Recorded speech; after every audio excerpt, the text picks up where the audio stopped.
চতুর্থ দফার ভোট শেষ হয়েছে গতকাল, আর তারপরে এই সংখ্যালঘু ভোট নিয়ে চুলচেরা বিশ্লেষণ শুরু হয়েছে বিভিন্ন রাজনৈতিক দলের। আবার এই রাজ্যে কটা আসন কে পাবে তা নিয়েও দাবি পাল্টা দাবি। নমস্কার, আমি অয়ন। জনতার দরবারে আপনাদের স্বাগত জানাই। আমার সঙ্গে প্রতিদিনের মতো রয়েছেন জনতা, এবং তার সঙ্গে জনতার প্রশ্ন থাকবে নেতাদের উদ্দেশ্যে। নেতারা কারা রয়েছেন পরিচয় করিয়ে দিই।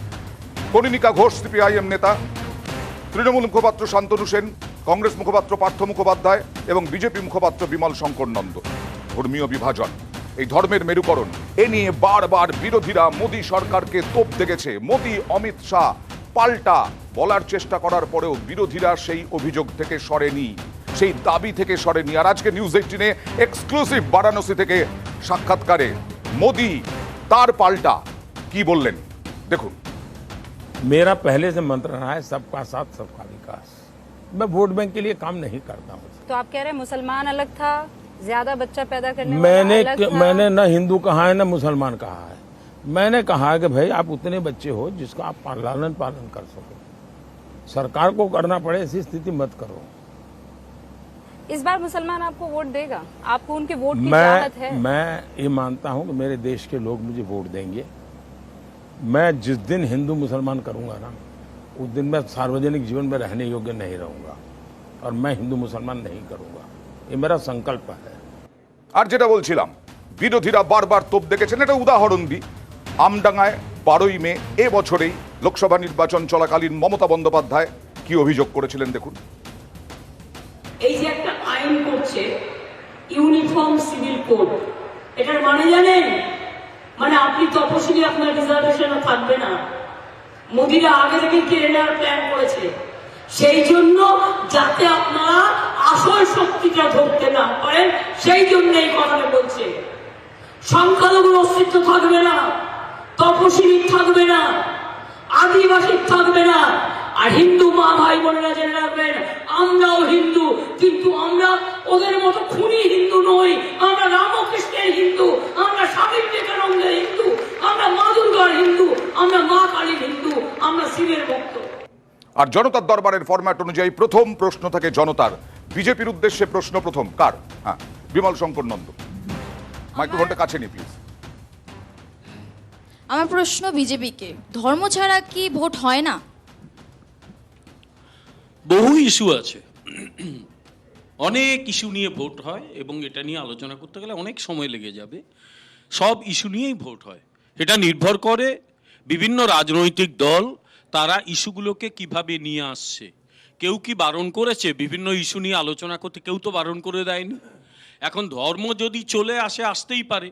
এখন অন্য কোনো দলের যদি, বামপন্থীদের প্রায় একটা কথা শুনি, কোথায় আলোচনা হচ্ছে মানুষের ক্ষীরের সমস্যা, কোথায় আলোচনা হচ্ছে মানুষের বাড়ির সমস্যা, গৃহ নির্মাণের সমস্যা।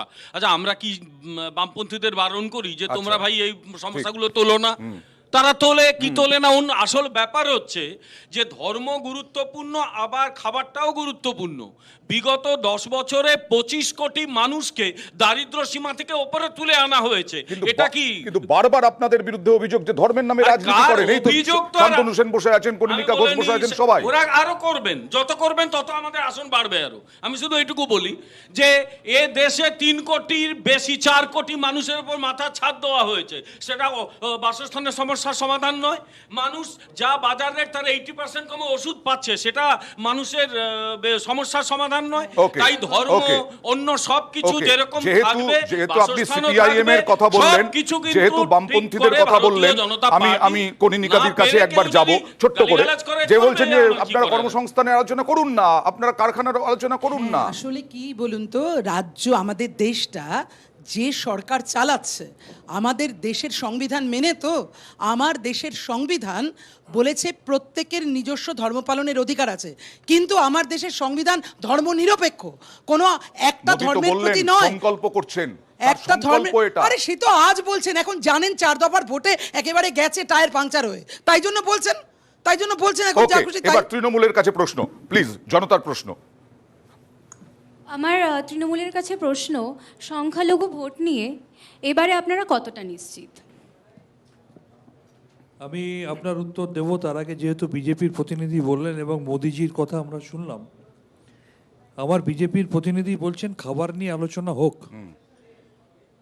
বাসস্থান নিয়ে হোক। নিশ্চয়ই আলোচনা হোক। বিশ্ব ক্ষুধা সূচকে ভারতবর্ষ 121টা দেশের মধ্যে 111তম স্থানে পৌঁছে গেছে। বাসস্থান নিয়ে আলোচনা হোক। বাংলার 11,36,000 মানুষের বৈধ কাগজপত্র জমা দেওয়া সত্ত্বেও রাজনৈতিক প্রতিহিংসা পরায়ণতার কারণে বাংলার মানুষের আবাস যোজনার টাকা আটকে দিয়েছে। ওষুধ নিয়ে আলোচনা হোক। ইলেকটোরাল বন্ডে জোর করে টাকা দিতে হয় বলে জীবনদায়ী ওষুধ যারা কোম্পানিগুলো তৈরি করে সেই ওষুধগুলোর দাম গগনচুম্বী হয়ে গেছে। আজকে ক্যান্সার পেশেন্টের ওষুধ কিনতে গেলে প্রাণ ওষ্ঠাগত হয়। সব রাজ্য পশ্চিমবাংলা নয়, যেখানে মমতা বন্দ্যোপাধ্যায়ের হাত ধরে বিনা পয়সায় আলোচনা হোক মানুষ উনি বলছেন, পায়। তাহলে ধর্ম একটু করেন কেন আমি আপনারা? শেষ করি। আর ভারতবর্ষের প্রধানমন্ত্রী বলছে আমি হিন্দু মুসলিম করব না, অথচ আমি আমার মন্ত্রিসভায় কোনো মুসলিম রাখবো না। আচ্ছা, আমি হিন্দু মুসলিম করব না, অথচ ভোটের আগে আমি অর্ধসমাপ্ত রাম মন্দিরে রামলালার প্রাণ প্রতিষ্ঠা করব। আমি হিন্দু মুসলিম করব না, অথচ আমার হিন্দু সাংসদ রমেশ বিধুরি যখন পার্লামেন্টের মধ্যে মুসলিম সাংসদ দানিশ আলীকে অকথ্য ভাষায় ধর্ম তুলে গালাগাল দেবে, তখন আমি বেশ, আমি এবার চুপ আপনি করে দর্শকের থাকবো। প্রশ্নের উত্তরটা দিন। আর সংখ্যালঘু নিশ্চিত কতটা আপনারা? দর্শকের প্রশ্নের উত্তর একটাই, মমতা বন্দ্যোপাধ্যায় বলেন ধর্ম যার যার উৎসব সবার, এবং এখানে সমস্ত ধর্ম বর্ণ জাত পাত সম্প্রদায়ের জন্যে আমাদের তৃণমূল সরকার সমানভাবে উন্নয়ন করে। আমরা এখানে বেছে বেছে হিন্দুদের জন্য কম, মুসলিমদের জন্য বেশি, বা মুসলিমদের জন্য কম, শিখদের জন্য বেশি, আমরা এইভাবে করি না। আমরা সর্বধর্ম সমন্বয়ের বার্তায় বিশ্বাস করি, এবং আমরা যেটাই বিশ্বাস করি ধর্ম যার যার উৎসব সবার, সবার গুরুত্ব আমাদের কাছে সমান। তার আগে পার্থদাকে ঘুরে আসি, রেখে দিচ্ছি, তাহলে ওনার সুবিধা হবে। যে গরু দুধ দেয় তার লাথি খেতে রাজি আছি, উবাচ মমতা বন্দ্যোপাধ্যায়। এদেশের সম্পদের ওপর মুসলিমদের প্রথম অধিকার, উবাচ প্রাক্তন প্রধানমন্ত্রী ডক্টর মনমোহন সিং। উত্তরগুলো আশা করি জানি এই উত্তরগুলো ভারতবর্ষের প্রধানমন্ত্রী বলছে মায়েদের মঙ্গলসূত্র কেড়ে নেবে। ভারতবর্ষের বিজেপির নেতারা বলছে লুঙ্গি পরা লোক দেখে বোঝা যায় কারা, মুসলিম মানেই পাকিস্তানি আর পাগড়ি পরা মানেই খলিস্তানি। বিজেপির নেতারা বলছে কারা কি খাবে। বিজেপির প্রধানমন্ত্রী বলছে যে মাছ খাওয়া যাবে না, ডিম খাওয়া যাবে না। গ্রহণযোগ্য হয় না তো, সেটা তো আপনাদের কাছে কি গ্রহণযোগ্য হবে কখনো?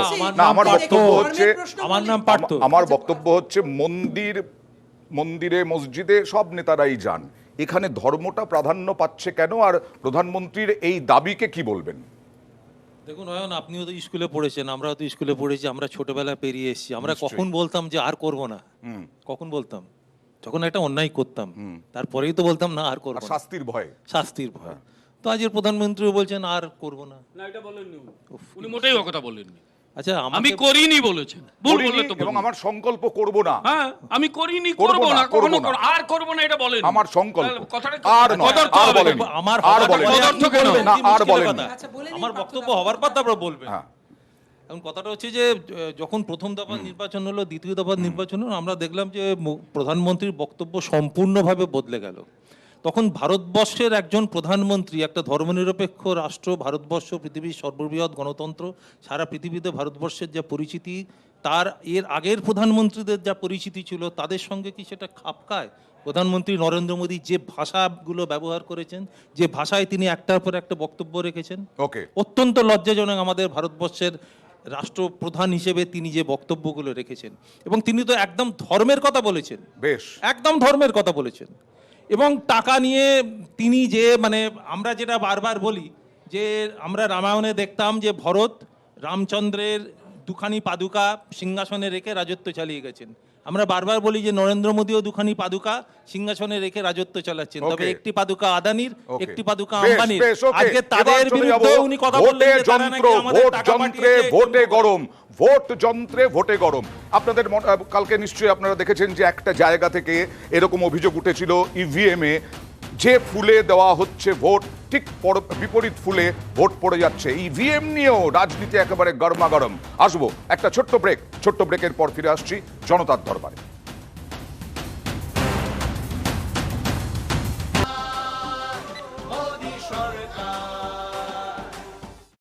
बांग्ला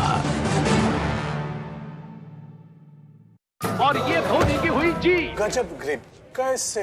SRMB जैसे। SRMB TMT बार की विन ग्रिप टेक्नोलॉजी सीमेंट के साथ बनाए मजबूत पकड़। Grip is important.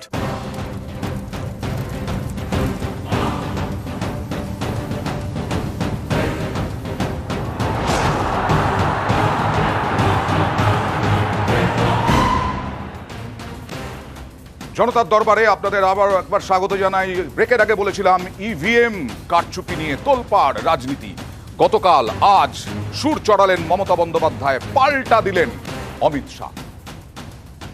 EVM box খুলেছে তো দেখছে ভোট দিতে গিয়ে তৃণমূলে ভোট দিচ্ছে তো ভোটটা চলে যাচ্ছে বিজেপিতে।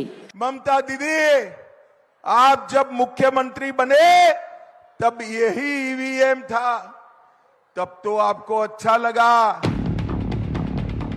ভোট দেওয়ার মেশিন সেই ইভিএম নিয়েও ভোটের হাওয়া গরম।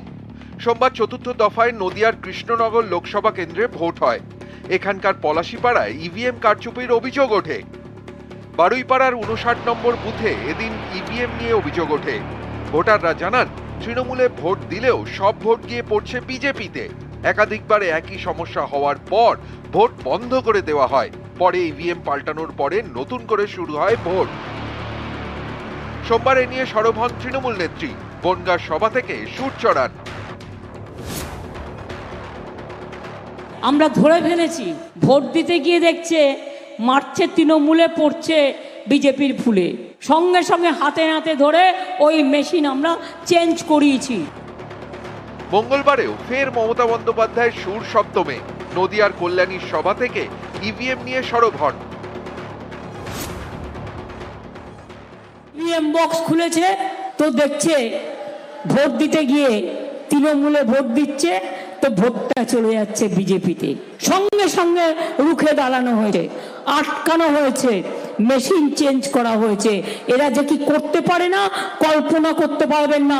এরা জানে এরা হারছে, তাই লাস্ট মোমেন্টে শেষ কামড় দেওয়ার জন্য ইভিএম মেশিন যেখানে থাকবে যাতে কোনো রকম লাইট অফ করতে না পারে, কোনো রকম মেশিন বদলাতে না পারে, এটা কিন্তু যারা অর্গানাইজার আছেন তাদেরও দায়িত্ব, পুলিশেরও দায়িত্ব। এদিন বাংলায় প্রচারে এসে ইভিএম নিয়ে পাল্টা জবাব দিয়েছেন অমিত শাহ। अब ममता बनर्जी आरोप लगा रही है कि ईवीएम में गड़बड़ हो रही है। ममता दीदी, आप जब मुख्यमंत्री बने तब यही ईवीएम था, तब तो आपको अच्छा लगा, मगर अब जनता जाग चुकी है। जब आपको भगाना चाहती है, आप ईवीएम पर आरोप लगा रही हो। নিউজ 18 বাংলা। এবং মমতা বন্দ্যোপাধ্যায় শুধু আক্রমণই করলেন না, তিনি তৃণমূল কর্মী নেতাদের সতর্কও করে দিলেন ইভিএম নিয়ে। আর এই পর্বে প্রথম প্রশ্ন জনতার, বিজেপির উদ্দেশ্যে। আমার প্রশ্ন বিজেপিকে, ইভিএম কি সন্দেহের ঊর্ধ্বে? উত্তরটা দিই, একটু জানতে হবে। ছোটবেলায় না আমি ভালো অঙ্ক পারতাম না। যেদিন অঙ্ক পরীক্ষা আমার খারাপ হতো সেদিন আমার পেটটা ব্যথা করতো, মাথা অসহ্য যন্ত্রণা করতো, বারে বারে বাথরুম দৌড়তে হতো। বাড়িতে এসে বলতাম কি করবো, পরীক্ষা তো দিতে পারিনি। অর্থাৎ আগে থেকেই একটু ছুতো গান টান গেয়ে রাখা, পরাজয়ের আগে এগুলো গান গেয়ে রাখছে। কথা বলি, জাস্ট দুটো উদাহরণ দিই। 2019 সালে লোকসভা নির্বাচনের পরে হঠাৎ করে দেখা গেল লন্ডনে একটা সাংবাদিক সম্মেলন হলো, কোনো এক ব্যক্তি করলেন, তার পাশে বসেছিলেন তৎকালীন কংগ্রেস নেতা, এখন কংগ্রেস ছেড়ে বেরিয়ে গেছেন, কপিল সিব্বাল। তিনি বলছেন, এই দেখুন সমস্ত ইভিএমগুলো জালি হচ্ছে, জালি করে বিজেপি জিতেছে। 2022 সালের ঘটনা, নির্বাচন কমিশন প্রত্যেকটা রাজনৈতিক দলকে ডাকলো, আপনারা আসুন, আমরা ইভিএম আপনাদের সামনে রেখে দিচ্ছি, আপনারা পরীক্ষা করে আমাদের দেখিয়ে দিন যে কোথায় ইভিএম এ কি গোলমাল করা যায়। No one accepted the challenge. সুতরাং এই গাঁজাখুরি কথাগুলো এই নির্বাচনে হেরে যাওয়ার আগে বলা হয়, এগুলো বলা চলবে।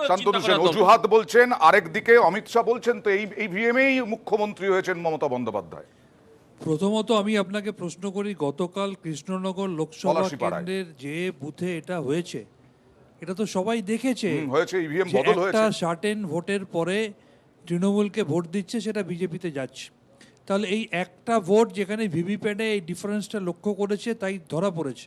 তো এরকম অন্য জায়গায় হয়নি, তার প্রমাণ কি? একটাই হয়েছে মানে এটা হতে পারে? একটা কেসও যদি এরকম হয় তার মানে এটা পসিবল, এটা সম্ভব। আমরা এর আগে বহু আলোচনা করেছি ইসরায়েলের তর্ক নিয়ে, ইসরায়েলের ঘটনা নিয়ে, যে ইসরায়েলি কায়দা করে এখানে এই ম্যানিপুলেট করা যায়। এক, দ্বিতীয়ত আপনি আমাকে বলুন 1952 সালে প্রথম লোকসভা নির্বাচন হয়েছিল, আর এটা 18th পার্লামেন্টারি ইলেকশন হচ্ছে। কবে আপনি দেখেছেন যে প্রথম দফা নির্বাচনের 12 দিন পরে, দ্বিতীয় দফা নির্বাচনের 4 দিন পরে ভোটের পার্সেন্টেজ ডিক্লেয়ার হচ্ছে? এবং সেখানে দেখা যাচ্ছে প্রাথমিকভাবে যে পার্সেন্টেজ ডিক্লেয়ার করা হয়েছিল তার থেকে প্রায় 6% বেশি দেখাচ্ছে। এটা জীবনে কোনোদিন আপনি দেখেছেন? তাহলে ম্যানিপুলেশন যে রয়েছে, তা না হলে উনি আজকে ভারতবর্ষের মানুষ, আপামর জনগণ বিজেপিকে প্রত্যাখ্যান করবে, সেখানে উনি কোন অঙ্কে, কোন অঙ্কে বুক ঠুকে বলছেন? তৃণমূলের এই সন্দেহের সারবত্তা আছে বলে আপনারা মনে করেন? দেখুন, এখনো পর্যন্ত যাতে স্বীকৃত যাতে ভোট হচ্ছে সেটাই সেটাই মানতে হবে। কিন্তু এই যে ঘটনা দেখিয়েছেন, যে ঘটনা বলছেন, তাহলে নির্বাচন কমিশনের অবিলম্বে সেই বিষয়টা দেখা উচিত, কারণ আমরা তো নির্বাচন কমিশনের উপরেই নির্ভর করছি এবং এই বিষয়ে নানান সময় এখন নানান কথা উঠছে এ নিয়ে। ফলে স্বাভাবিকভাবেই গোটাটাকে সম্পূর্ণ সন্দেহের ঊর্ধ্বে তো বলা যাচ্ছে না। আর বিশেষত এই যে এতদিন পরে নির্বাচন কমিশন বারবার সেন্ট্রাল নির্বাচনের কমিশনের কাছে বিভিন্ন বিরোধী দল বলছেন, আমাদের দলও বলেছেন, যে এত বিভিন্ন ক্ষেত্রে বিজেপির প্রতি হেলা থাকছে, নরেন্দ্র মোদীর প্রতি, যে এ নিয়ে একটা প্রশ্নচিহ্ন থেকেই যাচ্ছে। ঘৃণা ভাষণ, নানান ভাষণ দিচ্ছেন, ওনাকে কিছু বলা হচ্ছে না। ঠিক একই রকমভাবে যেদিন উচিত, যত তাড়াতাড়ি উচিত, এখন আজকের দিনে তো এত ডিজিটালি সবকিছু উন্নত হয়েছে, কেন এতদিন দেরি লাগবে? কেন পাল্টে যাবে? কেন পাল্টে যাবে পার্সেন্টেজ? এই নিয়ে একটা প্রশ্নচিহ্ন থেকে যাচ্ছে। না, সন্দেহের ঊর্ধ্বে নয়। আমি সন্দেহ মুক্ত বলছি না, সন্দেহের ঊর্ধ্বে নয় বলছি না। কেননা পশ্চিমবাংলায় গত যে ঘটনাটা ঘটেছে, এরকম বেশ কয়েকটি ঘটনা কিন্তু ভারতবর্ষের আরও অন্যান্য জায়গায় ঘটেছে। আসলে বিজেপির প্রতিনিধি কিছুক্ষণ আগে যে কথাটা বললেন, স্বাভাবিক একটা সাধারণভাবে অঙ্ক পরীক্ষা খারাপ হয়েছে, মাথা ব্যথা, পেট ব্যথা, উনি যে ঘটনা বললেন সবাই আমরা পরিচিত। একটা নাম শুনেছেন কি? গুন্টাপল্লী ভেঙ্কটা লক্ষ্মী নরসিমা রাও। পুরো নাম হচ্ছে, মানে শর্টে নাম হচ্ছে GVL নরসিমা রাও, বিজেপির নেতা। 2010 সালে তিনি একটি বই লিখেছিলেন, 2009 সালে আমরা নির্বাচনে জেতার পর। সে বইটার নাম ছিল democracy at risk, can we trust our electronic voting machines. এটা কিন্তু বিজেপির একজন নেতা প্রথম 2006 সালে শোচনীয়ভাবে পরাস্ত হওয়ার পরে আমার একটা টেলিভিশন সাক্ষাৎকার মনে আছে। একদিকে ছিলেন কীর্তি গোস্বামী, অন্যদিকে ছিলেন সৌগত রায়। চ্যানেলটা আমার মনে নেই, খুঁজে দেখতে হবে। সেখানে সৌগত রায় অভিযোগ করেছিলেন যে আমাকে হারিয়ে দেওয়া হয়েছে। উনি সম্ভবত হেরেছিলেন, তার বা আগেরটাও হতে পারে, দক্ষিণ কলকাতায় একটা আসনে। সেখানে উনি বলেছিলেন ইভিএম ট্যাম্পারিং হয়েছে। ক্ষিতিবাবু তিনি পরিষ্কার বলছেন কোনো ট্যাম্পারিং হয়নি।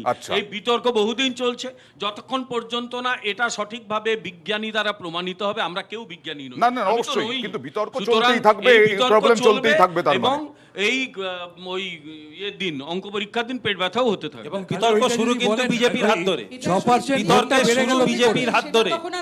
বিমলবাবু, 6% ভোটটা বেড়ে গেল কি করে, কাইন্ডলি যদি বলেন? নির্বাচন কমিশন একটি সাংবিধানিক সংস্থা, তারা আমাকে এখানে প্রতিনিধি করে পাঠায়নি। আপনাদের নেতা, তার বইটা নিয়ে বলুন না। ওকে, নির্বাচন কমিশনের কাছে আর এর মধ্যেই দাবি পাল্টা দাবি, ইভিএম নিয়ে অভিযোগ পাল্টা অভিযোগ, আসন নিয়েও কেউ বলছেন 300 পার, কেউ বলছেন 400 পার। আর এ রাজ্যে 30টা আসন পেলেই শান্তনুবাবু অমিত শাহ আজকে বলেছেন সরকার পড়ে যাবে। দেখুন, 4 चरण पूरे हो गए हैं, 380 सीटों का चुनाव पूरा हो गया है। बंगाल में 18 सीटों का चुनाव पूरा हो गया है। ये 380 सीट में मोदी जी 270 सीट लेकर पूर्ण बहुमत प्राप्त कर चुके हैं।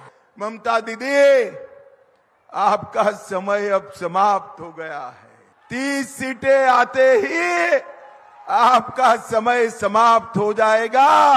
यहां पर भी मोदी जी के नेतृत्व में भारतीय जनता पार्टी की सरकार बनने जा रही है। আর মমতা বন্দ্যোপাধ্যায় আজকে পাল্টা বললেন হাওয়া বদল হবে। এমনকি 289 থেকে 315টা এরকম ভাবে একটা সংখ্যা বললেন মমতা বন্দ্যোপাধ্যায় পাবে ইন্ডিজোট। এবার যদি জিজ্ঞেস করেন দিদি খবর কি আছে কিছু, আমি বলি হ্যাঁ খবর আছে, জব্বর খবর। খবরটা কি? না তো এবার হাওয়া বদল হচ্ছে। হাওয়া বদল মানে কি? হাওয়া বদল মানে 420 গ্যারেন্টি বদল হচ্ছে। এখনো পর্যন্ত যা মোটামুটি এসছে, 4th ফেজ হয়ে গেছে, তাতে 195 থেকে 200-র মধ্যে বিজেপি বড় জোর হলে থাকতে পারে, আর ইন্ডিয়া জোট পাবে 295 থেকে 315। বলে বেড়াচ্ছে ইসবার 400 পার, আমি বলি ইসবার পগার পার। সত্যি কি এ রাজ্যে তর্কের খাতিরে যদি ধরে নিই যে 30টা আসন পাচ্ছে বিজেপি, তাহলে কি এ রাজ্যের সরকার পড়ে যাবে? এই নিয়েই আলোচনা, প্রশ্ন, উত্তর সব নেব একটা ছোট্ট ব্রেকের পর। ফিরে আসছি আবার জনতার দরবার।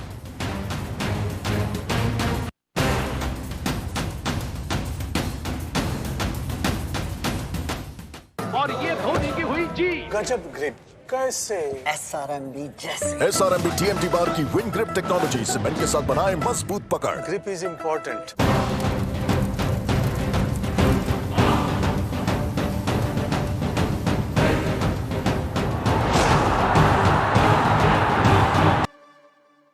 পিএম সূর্যঘরের অধীনে বিদ্যুৎ বিল হবে শূন্য, এটা মোদির গ্যারান্টি।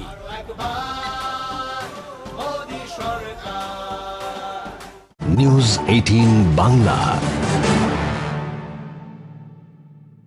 और ये धोनी की हुई जी गजब ग्रिप कैसे SRMB जैसे SRMB TMT बार की विन ग्रिप टेक्नोलॉजी सीमेंट के साथ बनाए मजबूत पकड़। Grip is important.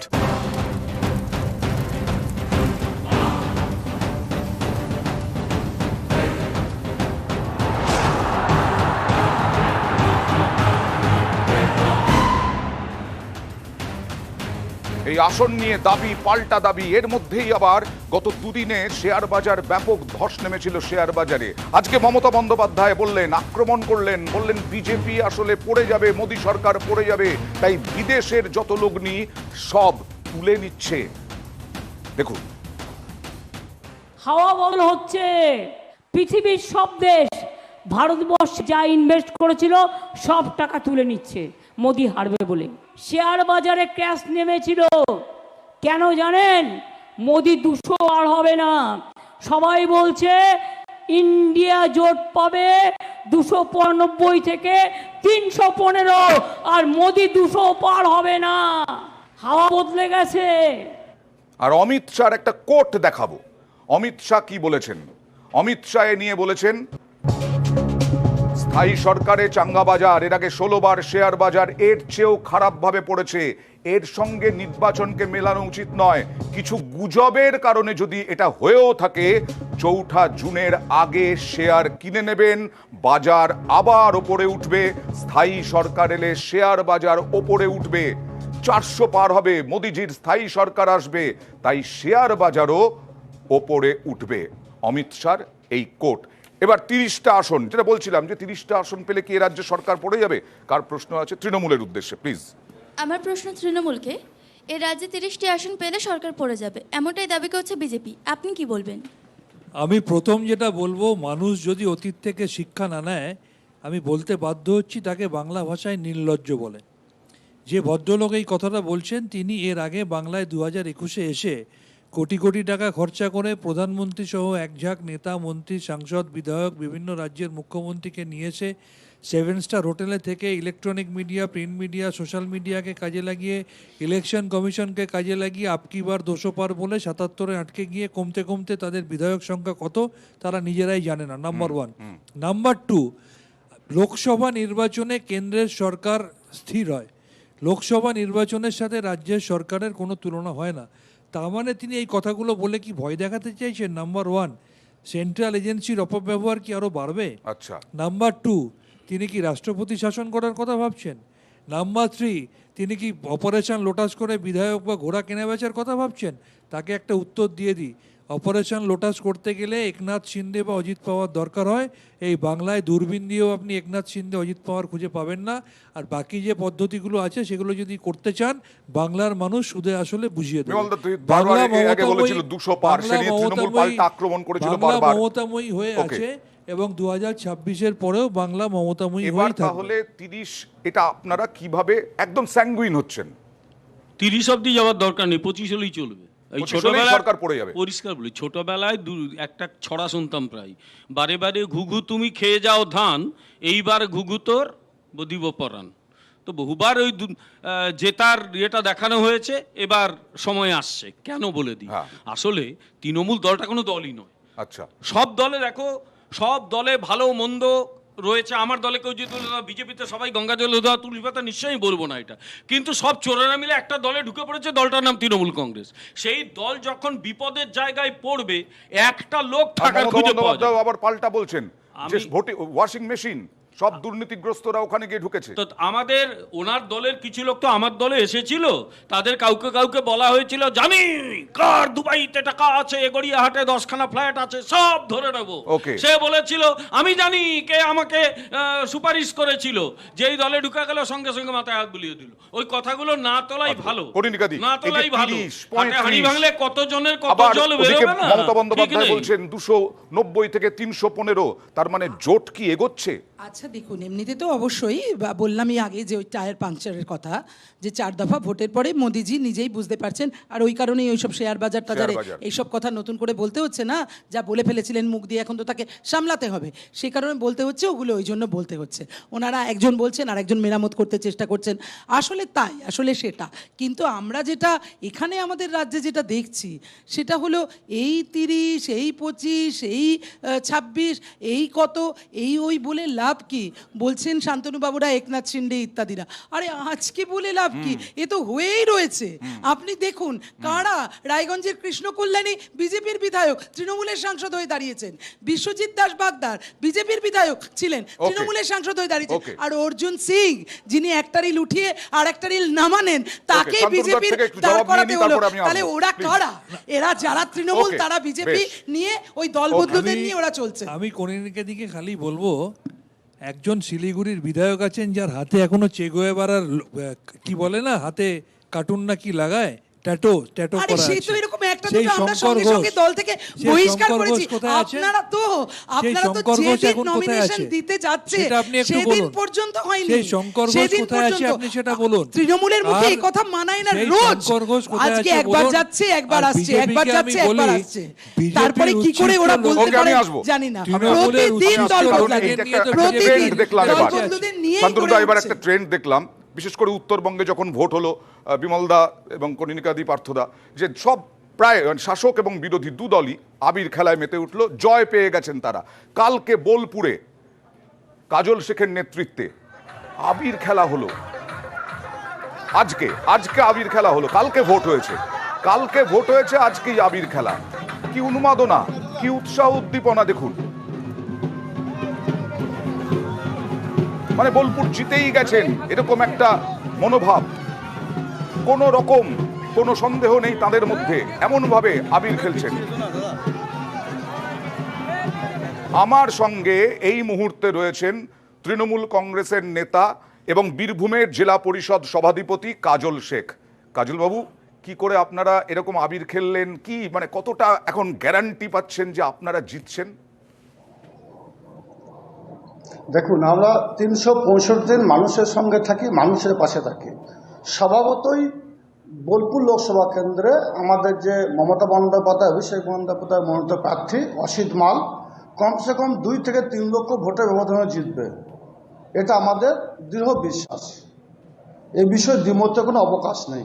আচ্ছা, আর আরেকটা বলছি কাজল, যে আপনারা যে এই যে আবির খেলছেন, বিভিন্ন উৎসাহ উদ্দীপনা সব মানলাম, আপনার দাবি সব মানলাম, আপনাকে কালকে দেখলাম অন্য মুডে, একেবারে অনুব্রত মণ্ডল যেভাবে ভোট করাতেন সেইভাবে কন্ট্রোল রুম খুলে আপনি নির্দেশ দিচ্ছেন কে কোথায় কত এগোতে হবে, লিড ধরে রাখতে হবে। আপনি কি সেই হিসেব ধরেই বলছেন? দেখুন, আমরা 365 মানুষের পাশে থাকি। আমাদের মমতাময়ী মা মমতা বন্দ্যোপাধ্যায় বাংলার বুকে যে 74টি প্রকল্প চালু করেছেন, আপনারা দেখতে পেয়েছেন এর আগে যত নির্বাচন হয়েছে 2011 প্রাককালে, প্রত্যেকটি নির্বাচনে বীরভূম জেলায় কাটাকাটি খুনোখুনি রাহাজানি হয়েছে। রক্তবিহীন নির্বাচনে প্রথম হয়েছে। মানুষ লাইন দাঁড়িয়ে ভোট দিয়েছে, নিজের ভোট নিজে দিয়েছে। স্বভাবতই সেই নিরিখে যেভাবে মানুষের পাশে আমরা থেকেছি, মানুষের সুখ দুঃখ আপদ বিপদে, সেই নিরিখে আমরা বলতেই পারি আমরা যে দুটো লোকসভা নির্বাচন বীরভূমে, একটা বীরভূম লোকসভা কেন্দ্রের শতাব্দী রয়, তিনি 1 থেকে 2 লক্ষ ভোটের ব্যবধানে, এবং বোলপুর লোকসভা কেন্দ্রের অসিত মাল 2 থেকে 3 লক্ষ ভোটের ব্যবধানে অবশ্যই জিতবে। এই বিষয়ে কাজলদা ছিলেন না তো, আজকে তো কেষ্টদা ছিলেন না, গত কয়েক বছর ধরে কেষ্টদা নেই, তারপরেও এইরকম ফল হবে। কিন্তু টিম অনুব্রত কেষ্টদার, আমরা আমাদের রাজনৈতিক গুরু, আমাদের রাজনৈতিক অভিভাবক কেষ্টদা, তার হাত ধরে আমাদের রাজনৈতিক জীবনের পথ চলা শুরু। তিনি বীরভূম জেলায় যে টিম তৈরি করে গেছেন, বিধায়ক থেকে ব্লক প্রেসিডেন্ট থেকে শুরু করে অঞ্চল প্রেসিডেন্ট, বুথ প্রেসিডেন্ট, তারা সকলে মিলিতভাবে সংঘবদ্ধভাবে কাজ করে। তাছাড়া বীরভূম জেলার দায়িত্বে আমাদের স্বয়ং দলনেত্রী মমতা বন্দ্যোপাধ্যায় আছেন, এবং যুবরাজ অভিষেক বন্দ্যোপাধ্যায় বারবার বীরভূম এসে বীরভূমবাসীকে, আমরা যারা কর্মী আছি, আমাদেরকে বিভিন্ন সময় গাইডলাইন তিনি দিয়ে দিয়েছেন। সর্বত আমার একটা কোট আনকোট একটা আপনার সঙ্গে কেষ্টদার কোট আনকোট সুসম্পর্কের কথা সবাই জানেন রাজনৈতিক মহলে। আপনি কি এইটা মানে কেষ্টদার যে প্রভাব প্রতিপত্তি ছিল, সেইটা কি আপনি আরেকটু তৃণমূল কর্মীদের মধ্যে দেখানোর জন্যই কি আবির খেলা, উৎসাহ, উদ্দীপনা? দেখুন, আবির খেলা ব্যাপারটা, যেহেতু বিগত যে নির্বাচনগুলো হয়েছে, আগেই বলছি আরেকবার বলছি, যে নির্বাচনগুলো হয়েছে সেই নির্বাচনগুলোতে কাটাকাটি খুনোখুনি রাহাজানি হয়নি, এমন নির্বাচন হয়নি, রক্তবিহীন নির্বাচন। সর্বতই মানুষের মধ্যে একটা উদ্দাম, একটা উচ্ছ্বাস কাজ করেছে, আবেগ কাজ করেছে। তার জন্য নানুর বিধানসভা বীরভূম জেলা প্রত্যেকটি প্রান্তের মানুষ এসে আজকে নিজেরাই আবির খেলেছে, আবির খেলায় মত্ত হয়েছে। কিন্তু আপনি আপনি আপনি এই দেখানোর কিছু নেই, আপনার প্রভাব প্রতিপত্তিতে দেখানোর কিছু আছে এটার মধ্যে, অনেকে বলছেন। দেখুন, দেখানোর কিছু নেই, মানুষ তো বুঝতে পারছে বীরভূম জেলার মানুষ মমতা বন্দ্যোপাধ্যায়ের সঙ্গে আছে। বিরোধীরা বীরভূম জেলার জন্য কিছু করেনি, বাংলাকে যারা অবজ্ঞা করেছে, অবহেলা করেছে, বাংলার 100 দিনের খেতে খাওয়া খেত মজুরে যাদের টাকা দেয়নি, বাংলা আবাস যোজনা টাকা দেয়নি, তাদের বিরুদ্ধে বীরভূম জেলার মানুষ রায় দেবে, তত বাংলা মানুষ রায় দেবে, এটাই আমাদের বিশ্বাস। Thank you so much news 18 বাংলার সঙ্গে কথা বলার জন্য। সংক্ষেপে আমি একটু জবাব নেব। না, কেউ যদি একটা রক্তপাতহীন নির্বাচন হওয়ার জন্য আবির টাবির খেলে আমার কিচ্ছু আপত্তি নেই। এর দ্বারা তিনি তো 2 লক্ষ 3 লক্ষ 10 লক্ষ বলুন না, 20 লক্ষ বলুন না, এ দেশে তো, এই রাজ্যে তো দেখেছি আরামবাগে একজন কত লক্ষ, 5 লক্ষ 6 লক্ষ ভোটে জিতেছেন। তিনি এখন কোথায়? ওখানে সিপিএমই বা কোথায়? আমি শুধু একটা কথা বলি, তিনি যদি শান্তিপূর্ণ নির্বাচনের জন্য আবির খেলেন আমার আপত্তি নেই, কিন্তু এটাও ঠিক যে বীরভূমে এতদিন রক্ত ঝরত, মারামারি হতো, উনি নিজেই স্বীকার করলেন, উনি নিজেই একজনকে যুবরাজ বলে সম্বোধন করলেন। অর্থাৎ বোঝাই যাচ্ছে এ রাজ্যে রাজতন্ত্র ওনারা প্রায় প্রতিষ্ঠা করে ফেলেছেন। আরো আছে, একটু বলতে দাও। আর একটা ঘটনা ঘটলো 3 দিন আগে, অনুব্রত মণ্ডলের বাড়ির ছাদে হঠাৎ একটা শ্রীরামচন্দ্রের পতাকা উঠতে শুরু করলো, হনুমান পতাকা। এবার ইনি আবির মাখছেন, তার মানে বীরভূমে সম্ভবত কেষ্টদার যুগ শেষ, নতুন কোন যুগ শুরু হয়েছে। সে নিজেদের মধ্যে মারপিট করুক, যা খুশি করে, আমার কিছু যায় আসে না। দে আর নট সো ইম্পর্টেন্ট যে তাদের নিয়ে এত কথা বলতে। আচ্ছা, তাদের নিয়ে এত কথা বলতে রাজি নন। আর ভোট এলেই আরেকটা বিষয় হয় সিএএ। আজকে মমতা বন্দ্যোপাধ্যায় সিএএ নিয়ে আবার তোপ দাগলেন বিজেপির দিকে। অমিত শাহ কি বললেন তারপর দেখাবো, তবে তার আগে মমতা বন্দ্যোপাধ্যায়। ইলেকশন আসলেই তখন কেয়ার কথা মনে পড়ে, কারণ মতুয়া ভোটগুলো চাই। ইলেকশন আসলেই এনআরসির কথা মনে পড়ে, কারণ মানুষকে ভয় দেখাতে হবে, সম্প্রদায় সম্প্রদায় ভাগ করতে হবে। মনে রাখবেন, আসামে যখন এনআরসি হয়েছিল 19 লক্ষ হিন্দু বাঙালি বাদ হয়ে গেছিল ফার্স্ট।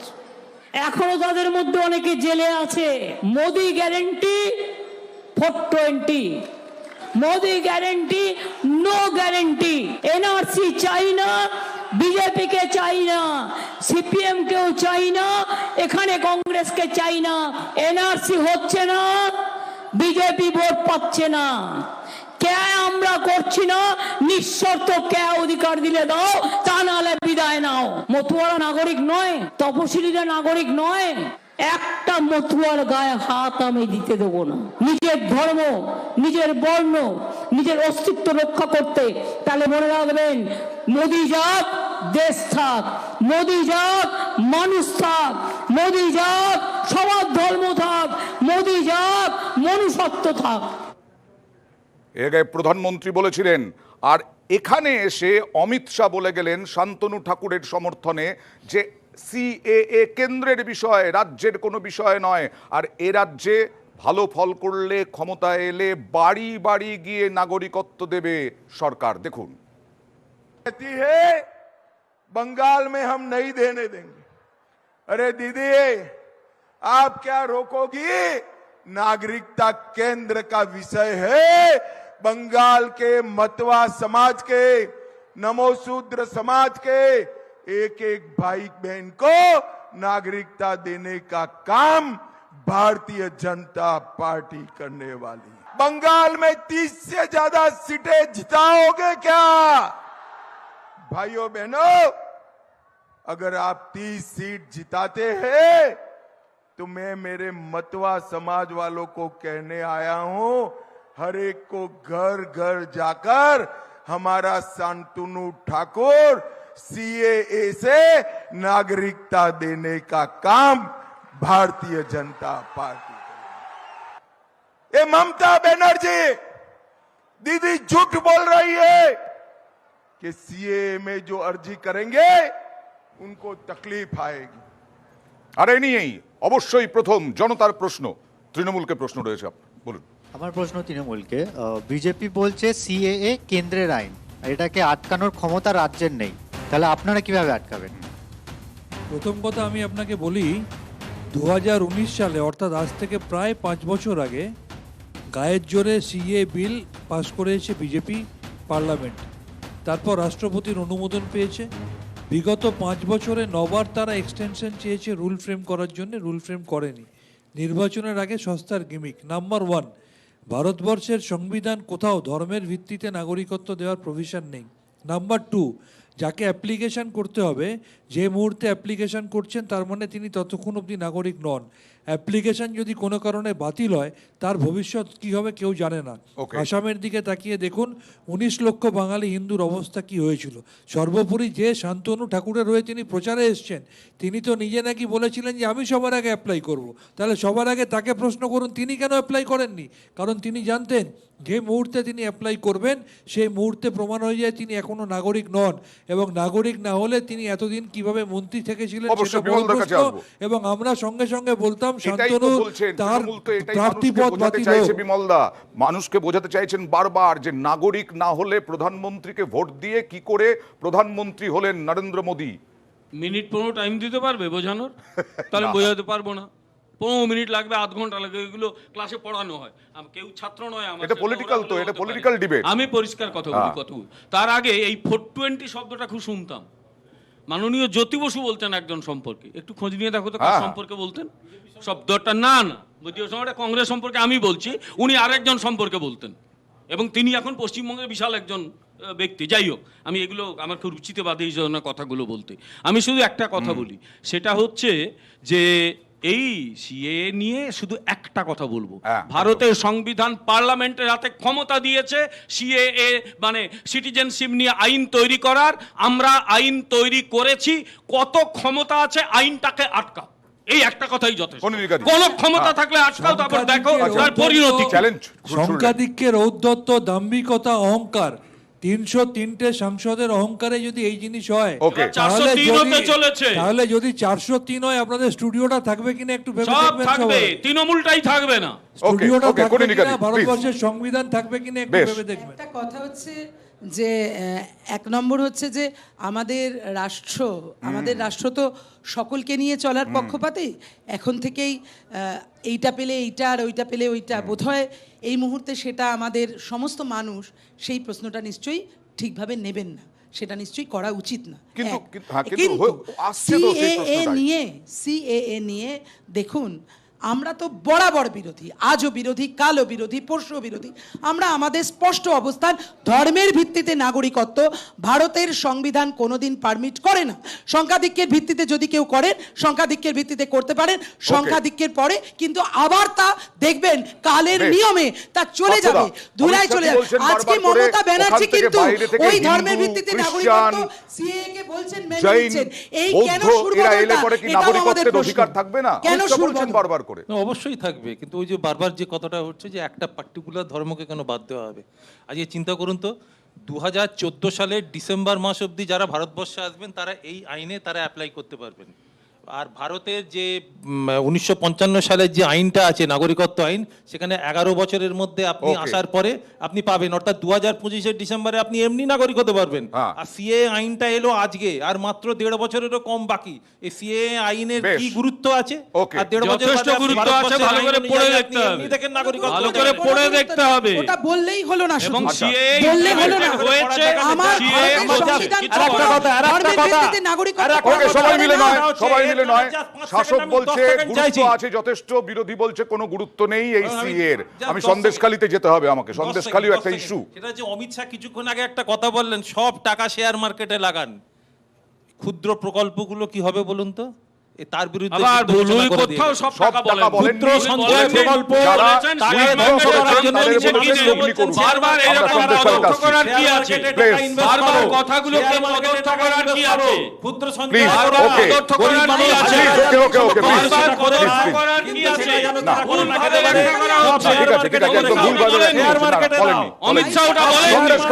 সন্দেশখালী নিয়ে আসবো। সন্দেশখালীতে কৌশলী রাজ্য পিয়ালি দাস, যার বিরুদ্ধে মিতা মাইতি অভিযোগ করেছিলেন কাগজে সই করানোর, ধর্ষণের অভিযোগ করানোর, সেই পিয়ালি দাস আজকে আত্মসমর্পণ করলেন, কিন্তু তাকে পুলিশ হেফাজতে চাইল না। গঙ্গাধর কয়াল, যাকে বিজেপি মণ্ডল সভাপতি, যাকে দেখা গেছে ভাইরাল ভিডিওয়ে, তিনি বলছেন বিভিন্নভাবে কি কি তার করা হয়েছে, কি পরিকল্পনা।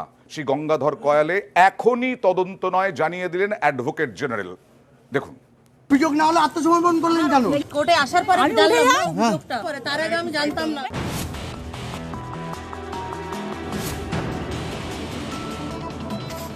জেল হেফাজতে সন্দেশখালীর বিজেপি নেতা পিয়ালি দাস, ধর্ষণের মিথ্যে নালিশ করানোর অভিযোগে তার বিরুদ্ধে এফআইআর হয়।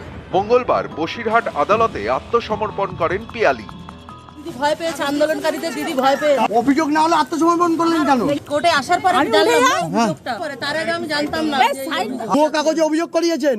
না, আমি আমার কোনো ভুয়ো কাগজে অভিযোগ নেই, আমার কোনো প্রমাণ নেই।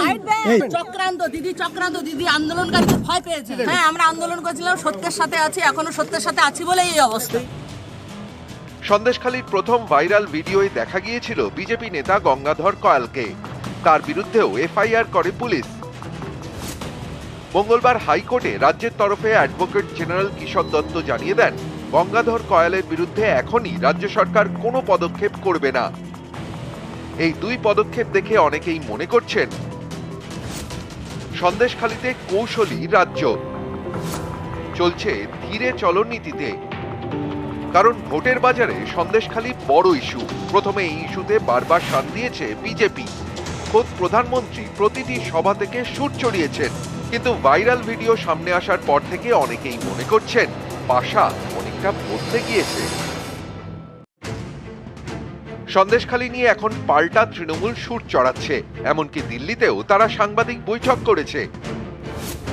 এই পরিস্থিতিতে বিজেপি যাতে সন্দেশখালী নিয়ে ফের নিজেদের পালে হাওয়া টানার কোনো সুযোগ না পায়, সেটাই নিশ্চিত করতে চাইছে রাজ্যের শাসক শিবির। তাই আপাতত ধীরে চলো নীতি। জানুয়ারি থেকে তোলপাড় সন্দেশখালী। তৃণমূল নেতা শেখ শাহজাহান এবং তার অনুগামীদের বিরুদ্ধে ভুরি ভুরি অভিযোগ। জোর করে জমি দখল থেকে নারী নির্যাতন, কি নেই সেই তালিকায়? এরই মাঝে প্রকাশ্যে আসে বিজেপি নেতা গঙ্গাধর কয়ালের ভাইরাল ভিডিও। সেখানে তাকে দাবি করতে দেখা যায় সন্দেশখালীর নারী নির্যাতনের অভিযোগ সাজানো। এরপরই প্রকাশ্যে আসেন সন্দেশখালীর অভিযোগকারী মিতা মাইতি। তিনি দাবি করেন বিজেপি নেতা পিয়ালি দাস সাদা কাগজে সই করিয়ে নেন এবং ধর্ষণের মিথ্যে অভিযোগ করেন। এই পিয়ালি এবং গঙ্গাধর দুজনের বিরুদ্ধেই এফআইআর করে পুলিশ। চাপে পড়ে সুপ্রিম কোর্টে যান পদ্মনেতা পিয়ালি, কিন্তু সেখানেও স্বস্তি মেলেনি। শেষমেশ বসিরহাট আদালতে মঙ্গলবার আত্মসমর্পণ করেন বিজেপি নেতা পিয়ালি, কিন্তু তাকে হেফাজতে চায়নি পুলিশ, হয়েছে জেল হেফাজত। সারেন্ডার করার উদ্দেশ্য বেল নেওয়া, যেটা সেকশন ছিল প্রথমে বেলেবেল সেকশন ছিল, পরবর্তীকালে 195A সেকশন অ্যাডিং হয়। নন বেলেবেল সেকশন অ্যাডিং হওয়ার জন্য আমাদের অবজেকশন ছিল এবং দানেট কোর্ট বেল রিজেকশন করে 22 তারিখে কলপ্রসিডির জন্য রেখেছেন। সম্পূর্ণরূপে বেলেবেল সেকশন একটি মামলা, সেক্ষেত্রে পুলিশ চক্রান্ত করে একটা সকলে কারসাজি করে একটা 195A পিটিশন অ্যাড করেছে। সেই নিয়ে আদালত কলপ্রসিডি রেখেছে। মাম্পি দাসকে হেফাজতে নিয়েছে আদালত। কদিনের 8 দিনের জেল হেফাজত দিয়েছে। একদিকে পিয়ালিকে হেফাজতে চাইল না পুলিশ, আরেকদিকে গঙ্গাধর কয়ালের বিরুদ্ধেও কড়া পদক্ষেপ করছে না রাজ্য। এতেই অনেকে মনে করছেন এটা রাজ্যের কৌশলী অবস্থান। তারা ধীরে চলো নীতিতে এগোচ্ছে। এই মামলার পরের শুনানি 22 মে। তার আগে 20 মে পঞ্চম দফায় ভোট হয়ে যাবে, বাকি থাকবে আর 2 দফা। শেষ দফায় সন্দেশখালিতেই ভোট, তাই এই ইস্যুতে এখন জল মেপে এগোতে চাইছে রাজ্য সরকার। আপাতত তারা সবটাই আদালতের উপর ছেড়ে দিয়েছে। নিউজ 18 বাংলা। খুব সংক্ষেপে সবার কাছে যেতে হবে। শান্তনুদা বলছেন যে আপনারা ভয় পেয়েছেন সন্দেশখালী নিয়ে। 2 নম্বর হচ্ছে শুভেন্দু অধিকারী কালকেই বলেছেন আবার নতুন করে আন্দোলন করবেন। অগ্নিমিত্রা পালের অডিও ক্লিপিং থেকে, প্রধানমন্ত্রীর ফোনালাপ সামনে চলে আসা থেকে, গঙ্গাধর কয়ালের দুটো ভাইরাল ভিডিও থেকে শুরু করে, রেখা পাত্র যে তাদের ট্রাম্প কার্ড তার ভিডিও ভাইরাল থেকে শুরু করে, এটা প্রমাণিত শুধু রাজনৈতিক স্বার্থে মাত্র 2000 টাকার বিনিময়ে সন্দেশখালীর মা বোনেদের ইজ্জত নিয়ে বিজেপি খেলেছে। সেখানে বলছে বাইরে থেকে অস্ত্র, বাইরে থেকে অর্থ, বাইরে থেকে মোবাইল সাপ্লাই হয়েছে, এবং এই নাটক যখন সামনে চলে এসছে, একটা মিথ্যাকে ডাকতে মানুষ 1000টা মিথ্যে কথা বলে, এই নাটককে ডাকতে আরেকটা নাটক করছে, তারও মুখোশ খুলে যাচ্ছে। একেবারেই না, বলছি যে দীর্ঘদিন ধরে নিরাপদ সর্দাররা বহু আগের থেকে, এই ঘটনা আজকে না হয় সামনে এসছে, বহু আগের থেকে এই একই ধরনের অভিযোগ যখন বিধানসভায় করেছেন, তার মাইককে মিউট করে দেওয়া হতো, বলতে দেওয়া হতো না। আর তা আজকে সেটা প্রমাণিত বিভিন্ন সময়, যদিও ভিডিও সত্যতা আমি যাচাই করি। দুলাবার কথা যে কথা, আরেকটি কথা বলতে চাই, এরকম তৃণমূল বিজেপির মধ্যে আবার কোনো বোঝাপড়া হলো না, প্রায় তো এই ধরনের ঘটনা ঘটে। কাছে যাবো যে এখানে সিপিএম এর দাবি হচ্ছে তখন নিরাপদ সর্দার বলছিলেন, তারপরে বিজেপির সংগঠন বেড়েছে, অনেকে বলছেন বিজেপি আসলে গ্র্যাব করে নিয়েছে ইস্যুটা, আপনারা পারেননি। না দেখুন, সমস্যাটা হচ্ছে সেখানে কি ঘটেছে আপনিও জানেন না, আমিও জানি না, সেটা এখনো তদন্ত সাপেক্ষ। কিন্তু যেটা ঘটেছে আমরা সবাই চোখের সামনে দেখতে পাচ্ছি, সেটা হচ্ছে যে জমি দখল, চাষের জমিতে নোনা জল ঢুকিয়ে দেওয়া, চাষের জমিকে নষ্ট করা, রাত বিরেতে মহিলাদের ডেকে পাঠানো, এসব ঘটনাগুলো তো ঘটেছে। এবং সবচেয়ে বড় কথা, এই যে কাণ্ডগুলো ঘটেনি এখন বলা হচ্ছে, মনে রাখবেন এরা কিন্তু 164 স্টেটমেন্ট দিয়েছেন জাজের সামনে, সেটা কিন্তু আইনত বহাল থাকবে। বেশি জল মেপে চলতে গিয়ে দলটা জলে ডুবে গেছে, এই তৃণমূল দলটা। ওই জন্য একটা জালি ভিডিও বানিয়ে ওখানকার মহিলাদের যে আন্দোলন সেগুলোকে ছোট করার চেষ্টা করছে। এই সেই পুলিশ যেখানে মানুষ নির্যাতিত হয়ে পুলিশের কাছে গেলে বলতো যাও ওই শাহজাহানের সঙ্গে মিটিয়ে নাও, আজকে সেই পুলিশ বিজেপির নেতাদের হাতে হাত কড়া পরিয়ে নিয়ে যাচ্ছে। জেনে রাখো এই সব 4 জুনের পর তোমাদের লাইন দিয়ে হাত কড়া পরিয়ে বোঝাতে পারে মানুষকে যে এইগুলো হচ্ছে নাটক, এইগুলো হচ্ছে 2000 টাকার বিনিময়ে মহিলাদের দিয়ে করানো। তৃণমূল কংগ্রেস কতটা বোঝাতে পারে? আর সন্দেশখালী ইস্যু আগামী আর মাত্র 3 দফা ইলেকশন, সেই ইলেকশনে মহিলাদের ভোট কতটা পেতে পারে বিজেপি, সেদিকেও আমাদের লক্ষ্য থাকবে। জনতার দরবার আবার আগামীকাল। নেতা জনতা সবাইকে অনেক ধন্যবাদ আপনাদের।